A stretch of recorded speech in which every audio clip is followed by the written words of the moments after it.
Thanks for tuning in to TFB TV. I'm Joel with the Precision Rifle Network. Today we're going to look at 5 of the best $1,000 scopes on the market.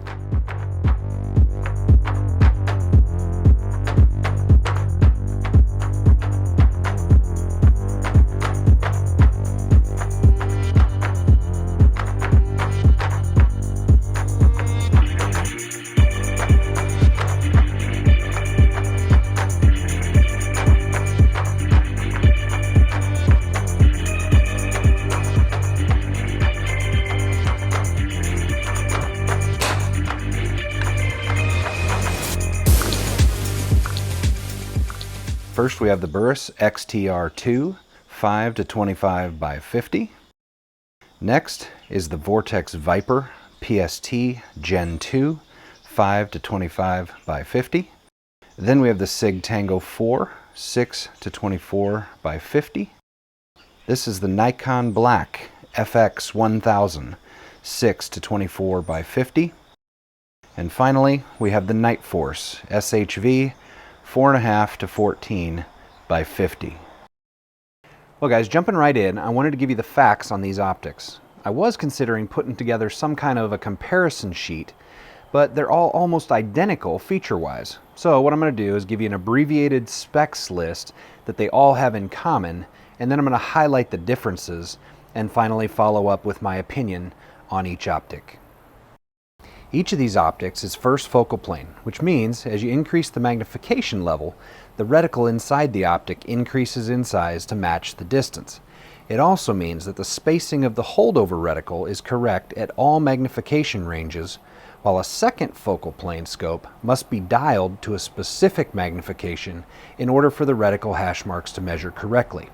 First focal plane is desirable for long-range shooting, and much of the industry is heading in that direction. Next, each of these optics has an illuminated reticle which is powered by a single CR2032 battery located inside the left turret or parallax adjustment knob. Each has a range of brightness settings, and each optic's reticle is lit up in a different way, as you can see from the images here.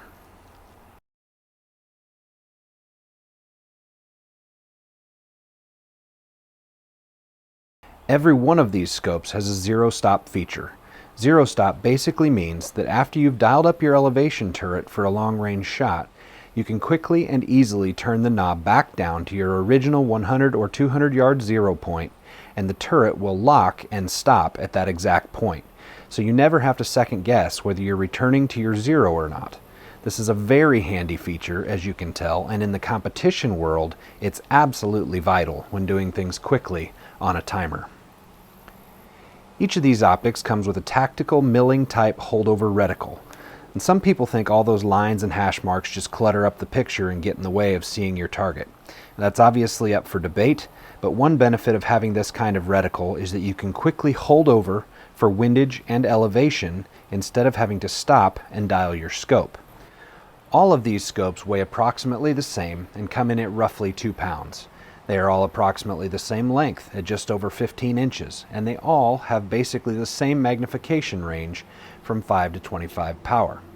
The objective lenses are all identical at 50 millimeters. The main tube diameters are fairly similar from 30 to 34 millimeters, and the prices vary slightly but come in very near that $1,000 price tag. Alright guys, now let's talk about the minor differences between these optics. I mentioned that the magnification ranges were all in the general vicinity of 5 to 25 power. The Nightforce SHV is the only exception here, and it has a 4.5 to 14 magnification range. But I will point out that in all my years of competition, and I know a lot of other shooters would agree with me, I've never needed more than about 18 power during a competition to make shots out to 1,200 yards. In fact, it's often desirable to zoom out a ways in order to increase your field of view. So the Nightforce having a max magnification of 14 power is not really holding it back in any way. The only other differences come into play with regards to the Nikon Black FX 1000. The first difference here is that the Nikon has a maximum elevation adjustment range of 17 mils, while all the other scopes top out at 20 to 26 mils. For some perspective, let's look at the popular 6.5 Creedmoor cartridge. 17 mils of elevation shooting a factory Hornady match load will get you out to 1,400 yards. So unless you're shooting beyond that distance with that particular caliber, then that's not really a downside at all. You know, for quick comparison, 26 mils of elevation with the Burris XTR-2 gets you out to a mile with the 6.5 Creedmoor. That caliber really isn't designed for that distance, so again, it's a non-issue in my opinion. The other difference with the Nikon is the price. This scope comes in a full $200 cheaper than the rest of the optics. The price in the Nikon Black FX1000 is in the neighborhood of $799.95. That's a lot of bang for your buck, in my opinion. You know, speaking of opinion, let's move into my personal thoughts on these scopes. Yeah, I could go on for quite a while here because there's a lot to love about each of these optics. Unfortunately, there are also some things that make you ask, what the hell were the designers thinking? The Sig Tango 4 6-24 by 50 comes to mind instantly. You know, the thing I dislike the most about this optic is the busyness of the markings on the turrets. There is so much information that your brain, admittedly it could be just my brain, has to slow down tremendously just to take it all in. It's just too much. I mean, there's words and arrows and single letters, different size tiny boxes, and small dials within larger dials. Let's be honest, if a man has to read the instruction book to figure something out, he's not going to be happy.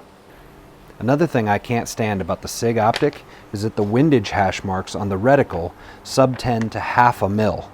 Just about every other quality optic I can think of has 0.2 or 0.25 mil windage hash marks. Half a mil of windage is just too much when you're trying to make a precision long-range shot using holdovers. And the final thing I want to mention about the Sig is that this scope has quite a bit more scope shadow than all the rest. Scope shadow is that evil black ring that creeps in and obstructs your field of view when your eye isn't perfectly lined up in the scope. So I guess what I'm saying is that the other scopes were way more forgiving in this regard. Now moving on to the Nikon Black FX1000. Guys, for the money, I'm not sure there's another scope on the market that can compete with this thing. I haven't seen its equal. I do have a couple of complaints, however, but they boil down to personal preference. The first is the glass. To my eye, the Nikon isn't quite as clear and bright edge to edge as the Nightforce or the Vortex. Now don't get me wrong though, the image is quite nice, and again, for the money, it's hard to beat.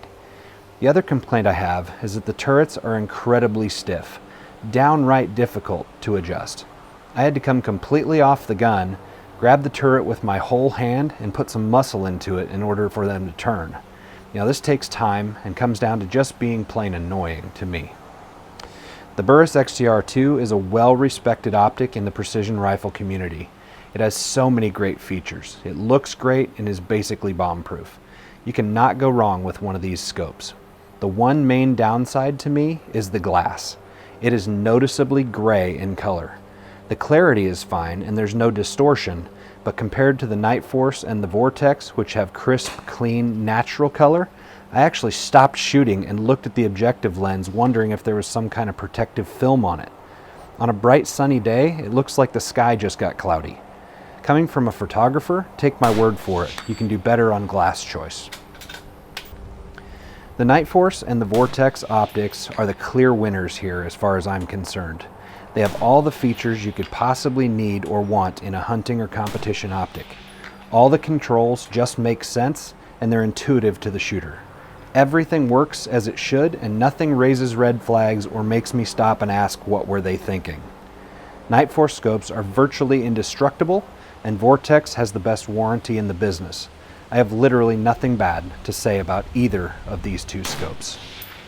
Alright guys, the last thing I want to point out is that I did a tall target tracking test on each of these scopes and they all passed with flying colors, tracking perfectly from 0 to 1,000 yards.